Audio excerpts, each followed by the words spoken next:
In the fall of 2021, during the U.S. withdrawal from Afghanistan and the evacuation of U.S. personnel, but also Afghan allies, there was an immediate need to serve this population. In our community, between our Lancaster and Harrisburg offices, I believe we resettled slightly over 300 Afghan clients, all of whom needed legal services. And primarily, the immediate need for this population was a need to apply for asylum here in the United States. They said that there were many former Afghan refugees now resident in the Lancaster area, and that their office was overwhelmed and needed help from lawyers to do the fairly substantial task of assembling the asylum application, of getting interpreters, of getting to know the client, and eventually accompanying the client to an interview with USCIS. And that's how, when we heard that, our office galvanized to try to become involved and help. The need to serve this population far outstripped what our program and what many programs similar to ours in the area could do. Asylum is a labor-intensive and time-intensive process, and we were talking of about dozens and dozens of cases. And this is where Holland and I really stepped in. Well, we had several challenges. First of all, none of us are immigration lawyers. A couple of us had some past exposure, but none of us do immigration law during the day. So we had to dig deep and learn the asylum law, and thanks to great support from Christian World Service and HIAS, we were able to do that. It was very much a learning experience, but also incorporated a lot of the same skills that I normally use day to day, which including coordinating interviews with the client, coordinating translators to be on those calls, preparing the application and any supplemental forms that go along with it, double checking to make sure everything is accurate, proofreading, things like that, and then assisting with the assembly of the package before it goes out.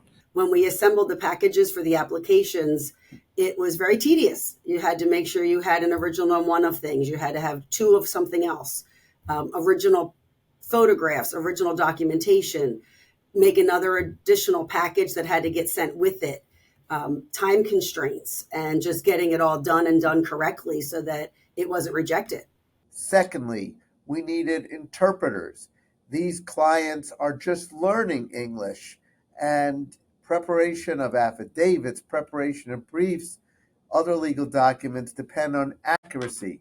So getting interpreters involved, it is a little bit clumsy to do that, but vital for accuracy. Some of our clients spoke English. My client did not speak any English and also spoke a dialect in Afghanistan that is a little harder to come by with interpreters. Dealing with your client's trauma and creating, levels of trust with your client, as well as when you don't speak their language, is definitely challenging, and it takes a lot of patience. We did a lot of research on the conditions in the country at the time.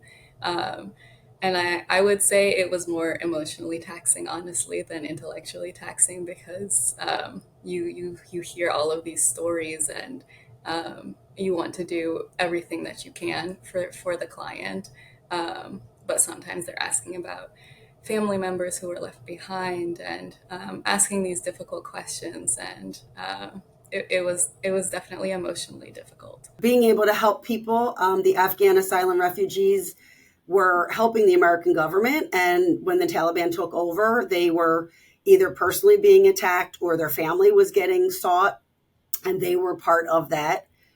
So knowing that they're here, we're helping them gain asylum and freedom. And for the first time in my 35-year career, it is actually a life and death that we're helping people stay alive. And that is very rewarding. Third, we had to marshal the resources of finding lawyers, paralegals, staff, not only from here in the Philly office, but from across our firm to take the cases. And we were able to do that.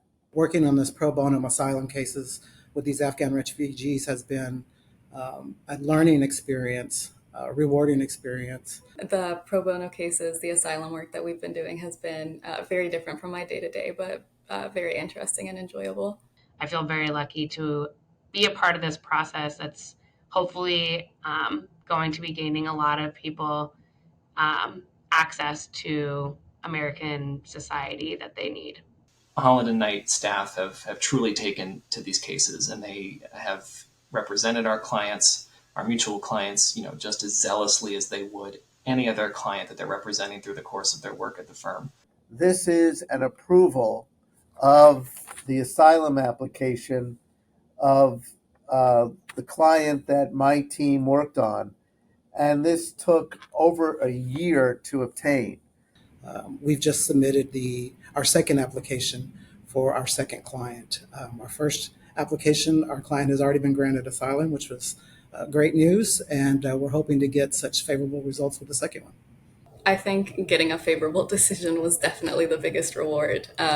Just seeing our work pay off and talking to our client afterwards, and he was so happy, and he was talking about all of his plans in the future, and just even getting to know him through the process. He's a lovely person, and we all of us really wish him the best. Doing pro bono service like this just gives you a perspective that you're not going to get anywhere else on the value of lawyering, the value of helping people, and what's going on in our world.